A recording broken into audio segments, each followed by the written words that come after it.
everyone, welcome back to my channel RM Bedutech. আশা ৰাখিছো আপোনালোক সকলোৱে ভালে আছে আৰু আজিৰ এই ভিডিঅ'টোত আমি আলোচনা কৰিব লৈছো ONGC Oil and Natural Gas Corporation Limited তাত লাইছে engagement of apprentices under Apprentices Act of 1961 training হিচাপে তেওঁলোকে উলিয়াইছে আৰু আমি সকলোৱে জানো ONGC এটা মহাৰাষ্ট্ৰ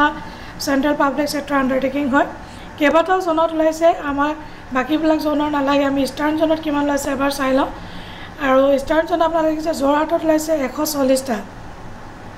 একাউন্টস এক্সিকিউটিভৰ 10টা তেনেকা আপোনালোকে চাই ল'ব নিজৰ নিজৰ যিখিনি ট্ৰেড আছে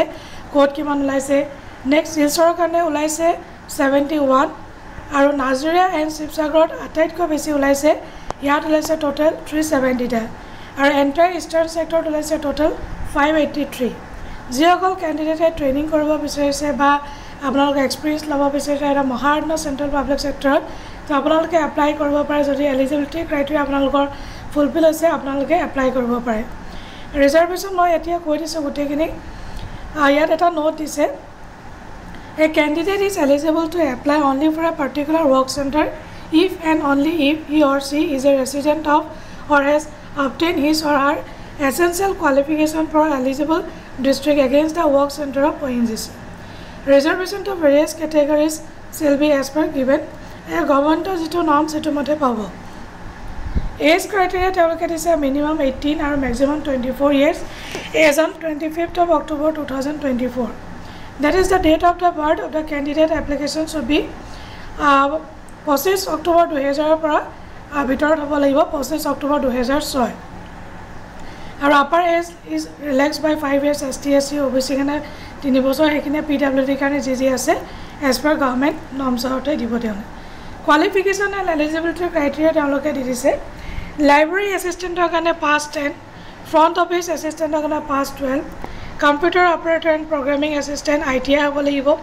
draftman কাৰণে ITI এইবিলাকত সব ITI electronic fitter instrument এইবিলাকত সব ITI pass হ'ব লাগিব next laboratory assistant chemical plant কাৰণে BSc accounts executive কাৰণে bachelor degree graduation in commerce BCom storekeeper petroleum products graduate executive HR হ'ব লাগিব BBA degree এইবিলাকৰ কাৰণে তেওঁলোকে ডিগ্ৰী লেভেলত বিচাৰিছে আৰু বাকিবিলাকৰ কাৰণে ITI লাগিব আৰু যি সকল ব্যক্তি ডিপ্লোমা তেওঁলোকৰ কাৰণে 3 years of diploma in their respective disciplines of engineering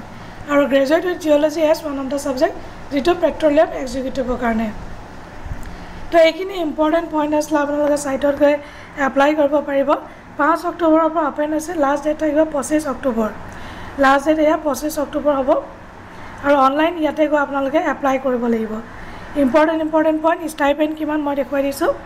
graduate যিসকল এপ্ৰেন্টিছ আছে BCom গ্ৰেজুৱেটখিনি গ্ৰেজুৱেট আৰু BCom BSc BBA তেওঁলোকে 9000 পাব ডিপ্লোমা সকলে পাব 8050 আৰু ITI সকলে পাব 10th আৰু 12th কিনে 7000 ITI trade of 1 year duration কিনে পাব 7700 আৰু ITI trade of 2 year যিসকল duration তেওঁলোকে 8050 পাব আৰু the training is not eligible for any TA boarding or lodging গোটে expenses কিনে নিজে bear কৰিব লাগিব selection for engagement of apprentices would be based on the merit drawn on the basis of marks obtained in the qualifying examination as stipulated in the advertisement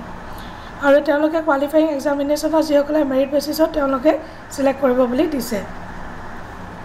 in case of a similar number in merit a person with higher age would be considered যাৰ বয়স বেছি তেওঁ বেছি preference to দিব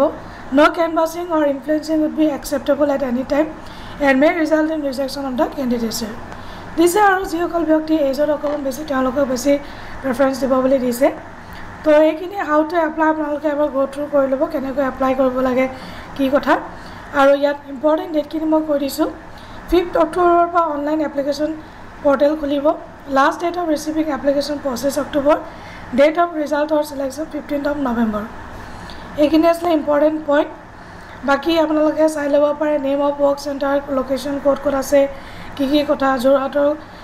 Assam Golaghat and Jorhat Nazira and Sivasagar Assam Sivasagar and Charaideo Silchar Assam Cachar Hailakandi আৰু কৰিমগঞ্জ এইকেইখন জেগা মানে কৰস্পন্ডিং ডিষ্ট্ৰিক্ট দি দিছে গোটেইখিনি যদি ভিডিঅ'টো আপোনালোকে ভাল পাইছে নিশ্চয় এটা লাইক কৰি দিব ভিডিঅ'টো শ্বেয়াৰ কৰিব নাপাহৰিব লগতে মোৰ চেনেলটো ছাবস্ক্ৰাইব কৰিব নাপাহৰিব thank you so much bye bye take care Jai Hind